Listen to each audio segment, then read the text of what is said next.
Hello everyone, welcome back to my channel Literature and Literature. Thank you so much for watching, and today I'll be talking about how to make notes.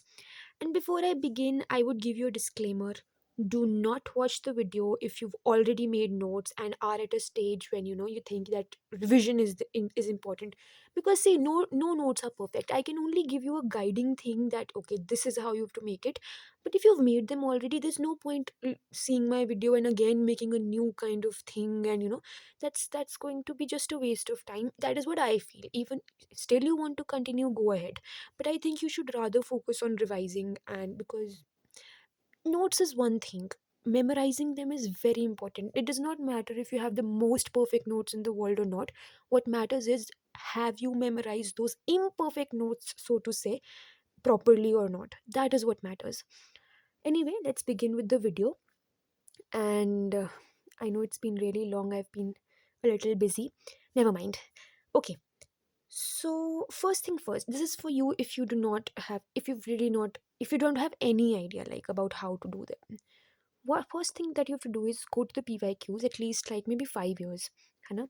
Start from the latest one first. We usually have this tendency to start right from the beginning, and then we ultimately you know tire ourselves, and we cannot complete it by the time we reach like maybe 2012, 2013. So you have the question papers that you have to focus on should be like 2021 first, then 2020, then 2019, like that. Because जैसे जैसे आप पीछे जाते जाएंगे ना, उन questions की relevance कम होती जाती है. एंड एनीवे जो बहुत पहले राइटर्स आते थे ना, वो आप एनीवे पढ़ोगे, क्योंकि वो इतने कॉमन हो जाते हैं कि वो हर हर इंसान पढ़ाता है, हर इंसान पढ़ता है. पता उन राइटर्स के बारे में नहीं होता है जो लेट आते हैं, जो बाद में नए नए आ रहे हैं क्वेश्चन पेपर्स में, है ना. सो दो the idea of those writers you will get from the question papers. 2021 से शुरू कीजिए, अगर आपको करना है आज शुरू कीजिए. 2021 से शुरू करो. आपने उसमें राइटर्स देखने हैं कौन कौन से आने हैं आपको. आई अंडरस्टैंड, नहीं पता लगता है ट्रेंड का इनिशियली, तो बिल्कुल नहीं समझ आएगा. कुछ नहीं करना है, एक लूज पेपर लो. एक नहीं, मतलब बहुत सारे लेने पड़ेंगे. लूज पेपर लो. एक पेज, मतलब एक लीफ एक राइटर के लिए होगा, उसके उसमें सिर्फ एक ही राइटर लिखना है. पॉइंट ये है कि आपका, आप जब चाहें जितना चाहें उस राइटर को नोट्स के साथ आगे पीछे कर सकते हैं अपने नोट्स में.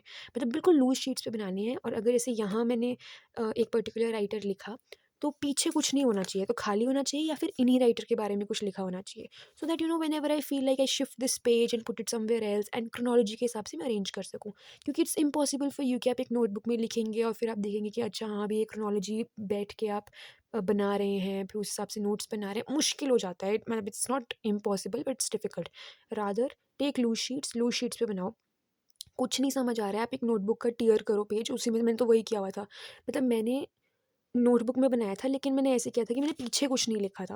मतलब यहाँ अगर मैंने मान लीजिए DH लॉरेंस लिखे हैं, तो पीछे का पेज खाली होता था, ताकि मैं उसको कभी भी फाड़ के आगे पीछे अरेंज कर सकूँ, है ना.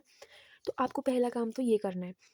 अम, तो अभी लूज शीट्स पे बनाओगे, आप राइटर्स बनाओगे. आपको नहीं समझ आ रहा है, इंपॉर्टेंट कोई बात नहीं, आप पहले लिख लो पेजेस पे, ये नाम ये नाम ये नाम, ये पूछे गए हैं और ये आने चाहिए. उसके बाद क्या होगा ना, जैसे आप क्या कर सकते हो कि जैसे 2021 का कर दिया, फिर उसके बाद 2020 की टर्न आई, है ना. तो 2020 में आपको लगेगा कि कुछ राइटर्स ना सेम है.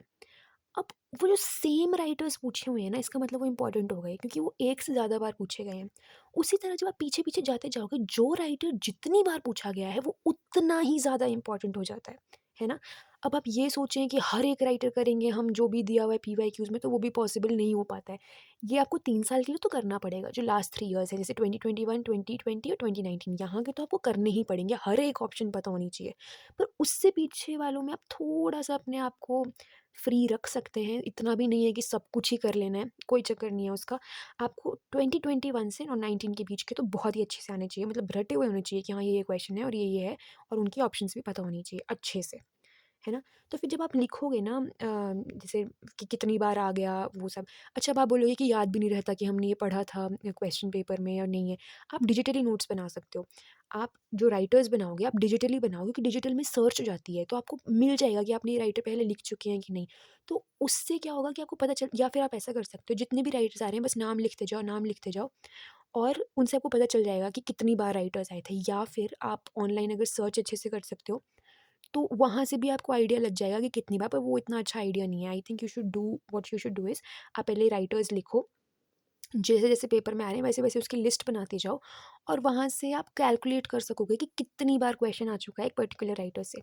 ठीक है, this is how you will define the importance of a writer, कितनी बार क्वेश्चन आ चुके हैं। कुछ राइटर्स ऐसे भी होंगे जिनसे पहले क्वेश्चंस आ रहे थे, अब नहीं आ रहे हैं, तो वो आपकी प्रायोरिटी लिस्ट में थोड़ा पीछे चले जाएगा। आपका काम है पहले वो करना जो बहुत इंपॉर्टेंट है। कि क्या होता है ना, हम जब बिल्कुल स्टार्टिंग से करने की सोचते हैं ना, बिल्कुल परफेक्ट करने की कोशिश करते हैं, तो हम सोचते हैं कि बस हम तो हर एक राइटर करेंगे, हर एक, चाहे बड़ा हो चाहे छोटा हो, मतलब इंपॉर्टेंट हो चाहे नॉट इंपॉर्टेंट हो, हम सारा कुछ करेंगे। लेकिन फिर क्या होता है ना, ह्यूमंस हैं ना, तो एक टाइम के बाद आप थकोगे, और फिर आपके इंपॉर्टेंट राइटर्स कवर नहीं होंगे, और वो लॉस क्रिएट करते हैं। अगर आप अनइम्पॉर्टेंट राइटर्स नहीं करोगे, कोई फ़र्क नहीं पड़ने वाला, कोई फ़र्क नहीं पड़ने वाला। आई मीन थोड़ा बहुत, बट ज़्यादा फ़र्क नहीं पड़ेगा। अल्टीमेटली आपने करने हैं वो अनइम्पॉर्टेंट राइटर्स भी, पर आपका फोकस होना चाहिए इंपॉर्टेंट राइटर्स पे। ये, अब मैं आपको कैसे समझाऊँ कि मतलब ये चीज़ इनिशियली होती है कि just do every writer and everything perfectly, नहीं।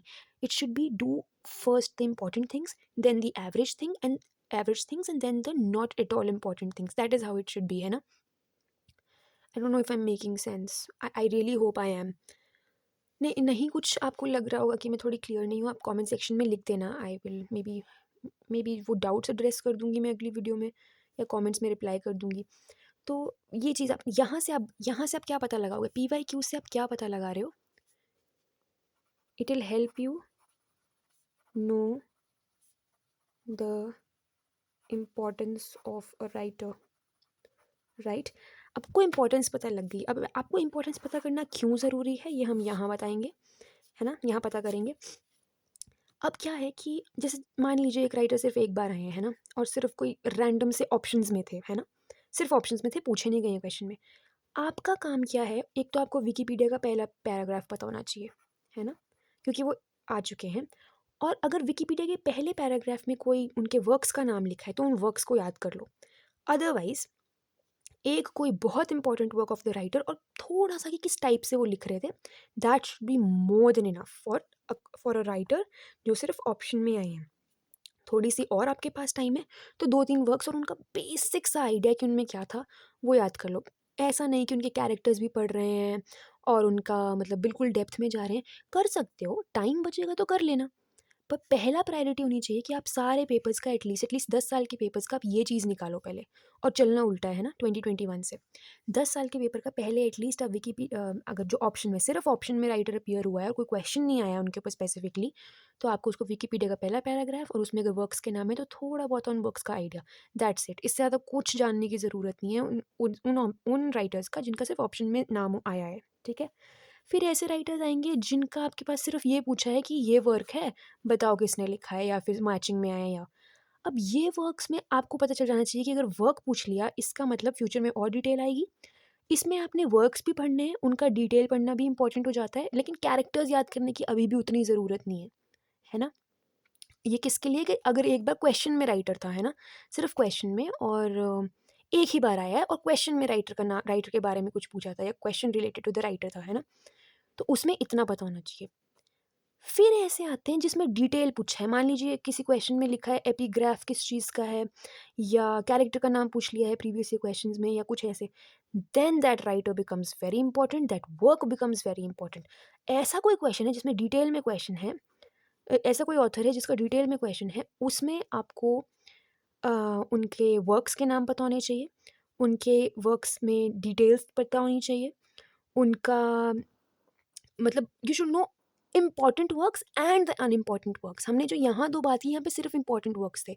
यहाँ पे अनइम्पॉर्टेंट वर्क्स भी उतने ही इम्पॉर्टेंट हो जाते हैं हमारे लिए, क्योंकि ये राइटर्स पूछे जा चुके हैं 2 से ज़्यादा, 2, 3, 4 बार।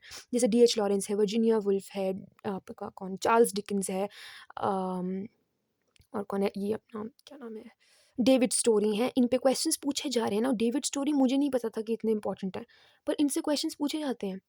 सो you have to find that out from the PYQs, आपको पता चल जाएगा। और फिर जैसे मान लीजिए किसी जैसे अभी तो मैंने बता दिया आपको कैरेक्टर्स और ऐसी सब चीज़ें पूछी, डिटेल आपको पता चल जाएगा ना, डेप्थ में क्वेश्चन है तो आपको पता चल जाएगा कि ये राइटर इंपॉर्टेंट है और वो एक्सपेक्ट कर रहे हैं आपको कि ये राइटर आपको पता होना चाहिए, है ना? उस हिसाब से उनकी डिटेल्स पता करनी है। मैंने आपको बता दिया। आई hope I am not missing out something. Option में, डिटेल में, या दैट्स इट। ठीक है, ओके। अच्छा, अब डिटेल, जब आपको किसी वर्क की डिटेल पता होनी चाहिए, क्योंकि कुछ वर्क्स बहुत इंपॉर्टेंट होते हैं, वो आपको पीवाईक्यू से पता चल जाएंगे। जैसे for example the way of the world, literally हर साल क्वेश्चन आता है, हर साल।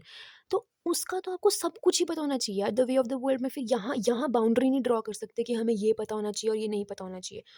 The way of the world, you should know everything. Every year they are asking you a question, you should know about the way of the world, है ना? Charles Dickens के characters बहुत आते हैं, आपको पता होने चाहिए। चार्ल्स डिकेंस के सारे वर्क्स के कैरेक्टर्स आपको पता होने चाहिए। Charles Dickens is that important. DH Lawrence के वर्क्स आपको पता होने चाहिए। एक और तरीका होता है पता करने के लिए कि इंपॉर्टेंट वर्क है कि नहीं, क्योंकि हमें इतना एक्सपीरियंस नहीं होता है, हम we are new to this and everything. मैं क्या करती थी, विकीपीडिया पे जाती थी, वहाँ पे जिन भी वो एक लिस्ट ऑफ वर्क्स का एक अलग से सेक्शन होता है ना, वहाँ मैं देखती थी किस किस का हाइपर लिंक है। अगर हाइपर लिंक है, इसका मतलब ये इंपॉर्टेंट है और इसमें समरी डाली गई है, दैट मीन्स दैट्स इंपॉर्टेंट। और अगर सिर्फ एक मतलब नाम लिखा है और कोई हाइपर लिंक नहीं है, तो मतलब वो इंपॉर्टेंट नहीं है। पर कई बार क्या होता है, कुछ राइटर्स के लिए लिटरली सब कुछ ही हाइपर लिंक में होता है, then you don't have to do it. Then you don't have to do it. उसमें आप कैसे पता करोगे? अगेन फर्स्ट पैराग्राफ से आइडिया लगाना है, फर्स्ट पैराग्राफ में कोई इंपॉर्टेंट वर्क लिखा है कि नहीं। वहाँ से भी कुछ नहीं मिल रहा है, तो आपको जो डिस्क्रिप्शन होती है ना, डिटेल डिस्क्रिप्शन, उसमें पहला वर्क और लास्ट वर्क याद कर लो। लास्ट वर्क और पहले वर्क से जितने क्वेश्चंस आते हैं ना, मतलब बहुत ज़्यादा क्वेश्चंस आते हैं। जैसे आपको वर्क्स भी याद करने हैं, आपको फर्स्ट वर्क में और लास्ट वर्क में पता होना चाहिए डिटेल भी और नाम भी। अब ये भी आपको खुद देखना है कि कब आपको सिर्फ नाम पता होने चाहिए, कब आपको डिटेल्स पता होनी चाहिए। नाम आपको सिर्फ तब पता होना चाहिए जब बहुत इंपॉर्टेंट राइटर नहीं है, वो मैंने आपको बता दिया कैसे पता करते हैं।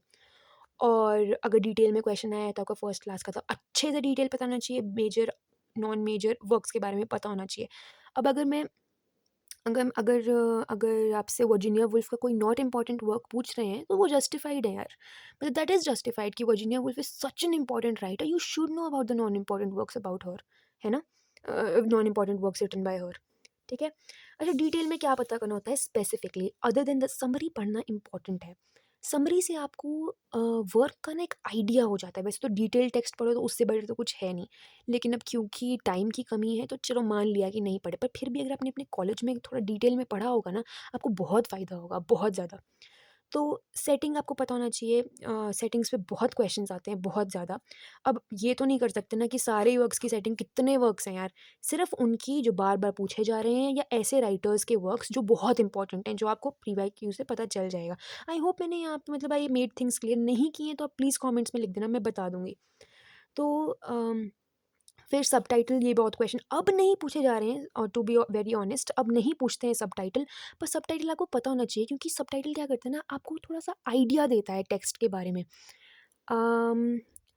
जैसे याद नहीं आ रहा मुझे यार, पर ऑस्कर वाइल्ड का जो वर्क है ना, लेडी विंडरमेयर्स फैन, उसमें समथिंग द सबटाइटल से समथिंग लाइक, रुको चेक करके बताती हूँ। Yeah, so it's about and the subtitle of Lady Windermere's Fan is a play about a good woman, है ना? तो अब ये जो गुड वुमन है ना, इससे आपको बड़ा आइडिया लगेगा कि अच्छा गुड वुमन के बारे में, तो क्या गुड वुमन ना, अपेरेंटली नहीं, मतलब उस प्ले में ऐसा होता है कि वो she is seemingly a not so good woman according to the rules of the society, standards of the society, because she apparently does not behave the way she's supposed to behave, or she like such stuff. लेकिन she's so good, वो last में पता चलता है हमें कि वो she kind of does so much so that the reputation of her daughter is saved. Reputation of the daughter, and I mean the daughter does not know that she is her mother, है ना? मतलब it's like that. So the subtitle is very suggestive of what is there in the play. तो अगर आपको, जैसे I don't know if I give a very good example और not, क्योंकि इसमें मुझे खुद ही नहीं लग रहा कि समझ आ रहा है, पर जैसे क्योंकि मैंने समरी पढ़ी थी तो वहाँ से मुझे बहुत कनेक्ट हुआ सबटाइटल। पर ऐसे बहुत सारे वर्क्स होते हैं जहाँ पे सबटाइटल्स मतलब आपको थोड़ा आइडिया दे देंगे प्ले के बारे में। तो अगर आपने सिर्फ सबटाइटल भी देखा होता है ना, तो उससे थोड़ा आइडिया हो जाता है। मेन कैरेक्टर का ऑक्यूपेशन पूछा जाता है कई बार, कई बार।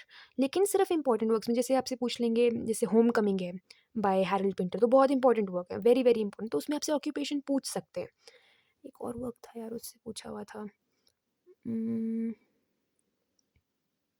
याद नहीं आ रहा। पर हाँ, वो क्या नाम है यार उस वर्क का?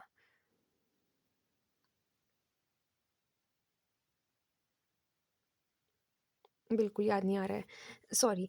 सो अम मुझे वैसे उसका वो याद आ गया सीक्वल पॉली। मैंने थोड़ी देर सोचा, पॉली उसका सीक्वल था। उसमें उसका प्रोफेशन बहुत इंपॉर्टेंट बन जाता है जो उसमें जिसका पूछा हुआ था उन्होंने, क्योंकि the entire kind of story revolves around it. तो अगर किसी का प्रोफेशन इतना इंपॉर्टेंट है फिर तो पता ही होना चाहिए ना। अब ये आपको खुद पता चल जाएगा जब आप कोई भी वर्क पढ़ोगे ना, कि किस में आपको ऑक्यूपेशन याद होना चाहिए, किस में आपको नहीं होना चाहिए। अब हर में तो नहीं याद कर सकते ना। और ओ यहाँ पे एक और चीज़ है, इंटरटेक्सचुअलिटी। ये बहुत पूछते हैं, इस पे आते हैं। इंटरटेक्सचुअलिटी भी बड़ी इंपॉर्टेंट है, किस टेक्स्ट में किसी और टेक्स्ट का रेफरेंस है। अगर दो टेक्स्ट्स में आपस में एक बहुत इंपॉर्टेंट रेफरेंस है, क्योंकि अनइम्पॉर्टेंट रेफरेंस तो बहुत होते हैं। जैसे अगर आप वो वाला नॉवल देखोगे, oranges are not the only fruit by Janet Winterson. Oh my god, there are so many references, आप सारे याद नहीं कर सकते। लेकिन उसमें भी कुछ 2-3 अगर आप कुछ 2-3 इम्पोर्टेंट हैं जो बहुत ही फेमस राइटर्स के वर्क्स हैं, तो वो आप याद कर सकते हैं, राइट? तो इंटरटेक्सचुअलिटी इंपॉर्टेंट होती है। This seem to be very interested कि आपने नोटिस किया कि किसी पर्टिकुलर वर्क में किसी वर्क का रेफरेंस था या नहीं। सोर्स ऑफ द वर्क, अब इस पे बहुत क्वेश्चंस नहीं आते हैं। एक टाइम था कि मतलब अराउंड 2017 2016 से पहले पहले बहुत क्वेश्चंस आते थे सोर्स ऑफ द वर्क पे, अब नहीं आ रहे हैं। लेकिन इसका मतलब ये नहीं है कि हम नहीं पढ़ेंगे, क्योंकि आपको एलिमिनेशन में बहुत हेल्प करते हैं। अगर आपको सोर्स ऑफ द वर्क पता है और मान लीजिए आपको उसको सोर्स के बारे में आपको आइडिया है, तो आप डिराइव कर सकते हो। मतलब अगर आपको मान लीजिए, कई बार क्या होता है, हमें सोर्स के बारे में पता होता है और समरी ऑफ द टेक्स्ट नहीं पता होती है, क्योंकि वो इतनी इंपॉर्टेंट नहीं होती है। तो आप यहाँ से एलिमिनेट कर पाओगे अगर आपको सोर्स के बारे में कुछ आइडिया है। ये इंडिया कनेक्शन तो बहुत ही वेरी वेरी इंपॉर्टेंट थिंग, ये मैंने आपको पहले भी बताया है। इस बार भी पेपर में पैराडाइज लॉस्ट से वो मुगल्स वाला क्वेश्चन आया था। Now see the focus on the Mughals because Mughals had a history connected to India, right? So that symbols में you don't have to do the symbols for like every work, but जो बहुत important works है ना, जैसे मान लीजिए sons and lovers है, आपके पास टू द लाइट हाउस है, मिसेस डैलोवे है। लिटरली ये वर्क्स हर जगह पढ़े जाते हैं यार, हर यूनिवर्सिटी में। जैसे आपके पास हार्ड टाइम्स है, या हार्ड टाइम्स काफ़ी प्रिस्क्राइब्ड रहता है। फिर the way of the world है, द स्कूल फॉर स्कैंडल है ना? All these works are very very important. और कोई है, जैसे दीज़ आर सम वर्क्स हैं जो बहुत इंपॉर्टेंट हैं। इनके आपको सिंबल्स भी पता होने चाहिए, लेकिन ऐसे नहीं कि सारे ही सिंबल्स पढ़ रहे हैं, कोई बहुत इंपॉर्टेंट सिंबल होगा तो। For example, now I can't think of the name, but जिसमें जिमी पॉटर होता है और एलिसन होती है, look back in anger by John Osborne. अब उसमें वो बार बार वो गेम के बारे में पूछा जाता है ना? It's a very repeated question, state sets में भी और यूजीसी में भी पूछा गया है ना? तो अब उस गेम की उसमें सिग्निफिकेंस है। सिमिलरली कौन सा था यार वो, द बर्थडे पार्टी है ना? उसमें भी there is this blind bluffs game जो वो खेलते हैं। ये पूछा गया है क्योंकि ये बहुत ही इंटीग्रल पार्ट है उस प्ले का। तो ये आपको पता होना चाहिए। वहाँ से आप पता करेंगे कि मतलब इट्स लाइक इम्पोर्टेंस, आप हर प्ले का हर उसका नहीं कर सकते। अच्छा, मैंने वो लिखा बिगिनिंग, हाँ ये beginning and ending of the work. ये मैंने बहुत बड़ी गलती की थी कि मैंने नॉवेल्स की बिगिनिंग और एंडिंग तो करके गई थी पेपर के लिए, पर प्लेज़ की नहीं की। और पेपर में क्वेश्चन आ गया कि वेटिंग फॉर गोडो की पहली लाइन कौन बोलता है, और मुझे नहीं आता था। So you have to do beginning and ending of all the important works हो, Waiting for Godot हो, Homecoming हो, Birthday Party हो, अ क्या है वो, Rosencrantz and Guildenstern वाला जो है वो क्या नाम है यार, टॉम स्टॉपर का पूरा नाम याद नहीं आ रहा। वो वाला है। So all of these works are very, very important. You should know कि बिगिनिंग और एंडिंग कैसे हुई है ना? ओके। कैरेक्टर्स आपको सिर्फ़ उन्हीं वर्क्स के पता होने चाहिए जिन पे डेप्थ में क्वेश्चन्स आ चुके हैं, नहीं तो कोई ज़रूरत नहीं है। ऑब्वियसली अगर आपके पास टाइम रहता है ना बाद में, then you can expand your knowledge, पर पहले आपका काम होना चाहिए बेसिक मिनिमम नॉलेज तैयार करो। उस बेसिक मिनिमम नॉलेज को बहुत अच्छे से एकदम मतलब बिल्कुल अच्छे से याद हो जानी चाहिए। उसके बाद इसको जितना आपने ऐड करना है, जो करना है, जो लिखना है वो करो, लेकिन साथ-साथ वो याद हो जाना चाहिए। अगर आपको याद नहीं हो रहा तो कोई मतलब नहीं बनता कि आप जितना मर्ज़ी लिखो, कोई फ़र्क नहीं पड़ने वाला। मैक्सिमम क्वेश्चन यहाँ से आते हैं जो बहुत ही द वेरी वेरी इंपॉर्टेंट, जो हम अनइम्पॉर्टेंट पढ़ते रहते हैं ना, उससे बहुत कम क्वेश्चंस आते हैं। हमारा काम पहले सिक्योर होने का है, हमें पहले वो बेसिक बहुत अच्छे से करना है ताकि हम पेपर में एलिमिनेट कर सकें। फिर अपनी नॉलेज बढ़ाने की, ठीक है थोड़ा सा और पढ़ लिया, थोड़ा सा और पढ़ लिया, फिर थोड़ी सी किस्मत भी होती है कि क्या पता आपने जो पढ़ा वो आ जाए पेपर में। कई बार ऐसा होता है अपनी यूनिवर्सिटी में कोई पर्टिकुलर टेक्स्ट पढ़ा होगा जो बहुत इंपॉर्टेंट नहीं होगा, लेकिन और मतलब लोग उसको नहीं पढ़ते हैं, लेकिन पेपर में आ जाएगा, वो फिर आपकी किस्मत है। लेकिन फिर इतनी छोटी छोटी चीज़ों से फ़र्क नहीं पड़ता, आपको पहले ये स्ट्रॉन्ग करो अपना जो बेसिक वेरी वेरी इंपॉर्टेंट जो हर कोई पढ़ रहा है, वो गलत नहीं होना चाहिए।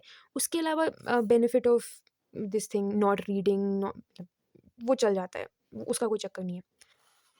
इसकी तो इम्पोर्टेंस मैं कैसे एम्फेसाइज़ करूँ, UGC net has started asking so many chronology based questions, मतलब बहुत ज़्यादा। आपका क्या रोल होना वो होना चाहिए, आप जो भी पढ़ रहे हैं, जो भी लिख रहे हैं, सब कुछ क्रोनोलॉजी में होना चाहिए। याद करिए, निमोनिक्स बनाओ, जो मर्ज़ी करो, याद होना चाहिए, है ना? और chronology not only of the writers, sorry, of the works, they also have started asking you chronology of your date of births of the writers, chronology of the terms in their appearance, everything. So basically they're trying to know कि आपको पता भी है कि कोई particular चीज़ किस time में थी और कब, उसकी कि वो कॉन्सेप्चुअली रिलेटेड है। अगर आपको क्रोनोलॉजी पता है ना, वो बिकॉज़ यू कैन डिराइव कीजिए, पहले ये हुआ, फिर ये हुआ, फिर उसकी वजह से ये आया, फिर उसकी वजह से ये आया। तो उसमें वो आपका कंसेप्ट चेक कर लेते हैं। क्रोनोलॉजी को बहुत लोग कहते हैं कि ये मतलब रट्टा बेस्ड है। आई डोंट थिंक सो, क्योंकि क्रोनोलॉजी ऑफ कोर्स है, डेट ऑफ बर्थ जब आप राइटर्स की करोगे उसमें तो है रट्टा। लेकिन बहुत सारे टाइम पे वो दिल चेक कंसेप्ट कंसेप्ट चेक करेंगे वो आपका। कई बार राइटर्स दूर-दूर से होते हैं, तो आपका देख लेते हैं वो कि आपको पता है कि विक्टोरियन में है, मॉडर्न में है। लेकिन इस टाइम तो यार ट्रस्ट मी, क्रोनोलॉजी इतने पास-पास की थी ना, आई वाज़ लकी कि मैंने मेमोराइज़ कर रखे थे मतलब राइटर्स कि हाँ, इसके बाद ये, इसके बाद ये, और फिर भी इतने क्लोज़ थे, क्योंकि कई बार क्या होता है ना, जब 2 बहुत पास के राइटर्स होते हैं ना, तो उनके जो वर्क्स भी होते हैं, वो पता नहीं होता कि शायद इनका फर्स्ट वर्क पहले आया या इनका सेकंड वर्क, मतलब जैसे ये 3 वर्क्स हैं, इनके भी 3 वर्क्स हैं। तो कई बार ऐसा होता है कि अगर ये पहले बॉर्न हुए हैं, बाद में बॉर्न हुए हैं, फिर भी इनका वर्क कोई पहले आ जाएगा, इनका बाद में आएगा, तो फिर वो कन्फ्यूजन हो जाता है पास-पास के राइटर्स में। पर अगर आपको हो रहा है तो सबको हो रहा है, अब इसका मतलब ये नहीं कि मैं वर्क्स भी साथ-साथ, मतलब वर्क्स की भी क्रोनोलॉजी याद करूँ कि इनका पहले आया, कि इनका पहले आया। और अगर ऐसा कोई क्वेश्चन आया है ना प्रीवियस ईयर क्वेश्चंस में, बस वो याद कर लो कि ठीक है ये क्रोनोलॉजी है। उसके अलावा इतनी कोई ज़रूरत नहीं कि अब हम सबके बैठ के लगें करने, कोई नहीं कर पाएगा।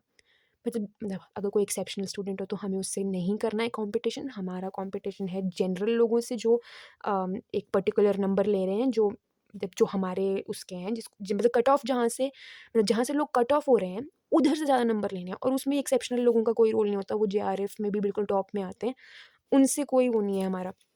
हमारा मतलब है पहले बेसिक करो, वो करो जो सब कर रहे हैं, उसके बाद अपनी नॉलेज एक्सपैंड करो, और यहाँ तो फँसना ही नहीं है। होना होगा तो ये ठीक हो जाएगा, नहीं तो ये किसी का भी ठीक नहीं होगा। ओके, आपके नोट्स कितने होने चाहिए? कुछ भी हो जाए, 2 पेजेज़ से एक्सीड नहीं करने चाहिए। इसमें मैं समरीज़ इंक्लूड नहीं कर रही हूँ, क्योंकि समरीज़ कई बार ज़्यादा हो जाती हैं। मेरे को लगता भी नहीं है कि समरीज़ के नोट्स बनाने चाहिए। आप बस उसको याद कर लो, सोचो, उसका बेसिक आइडिया रख लो। आप स्टोरीज़ देखते हो, भूलते थोड़ी हो। विजुअलाइज़ करना बहुत इंपॉर्टेंट है। अगर आप विजुअलाइज़ नहीं कर रहे हो, फिर आप भूल जाओगे, और एक बार नहीं, बार-बार विजुअलाइज़ करना पड़ता है सेम चीज़ को। डिटेल्स डालना विजुअलाइज़ेशन में, उससे बहुत हेल्प होती है। 2 पेजेज़ से ज़्यादा नोट्स नहीं होने चाहिए अगर बहुत इंपॉर्टेंट राइटर्स हैं, और 1 पेज तो कभी भी एक्सीड नहीं करना चाहिए अगर अनइम्पॉर्टेंट है। देयर आर राइटर्स जिनमें सिर्फ़ 3 वर्ड्स लिखे होंगे, आधे पेज में ख़त्म। अब मैं सिर्फ़ नोट्स भरने के लिए पूरा पेज थोड़ी भर दूँगी यार, याद भी तो करना है। मेरा दिमाग नहीं वो होना चाहिए, मतलब मेरे दिमाग में रहना चाहिए फ़ीड, और वो जितना कम होगा उतना बेटर फ़ीड होगा। ये चीज़ रियलाइज़ करनी है, और उतना ही पढ़ना है जितना याद हो सके। मैं ये नहीं कह रही हूँ कि ज़्यादा मत पढ़ो, पढ़ो जितना पढ़ना है, पर पहले पहले वो पढ़ो जो सब पढ़ रहे हैं, और उसको याद कर लो। जिस दिन वो याद हो जाएगा, उसके बाद जितना मर्ज़ी पढ़ लेना।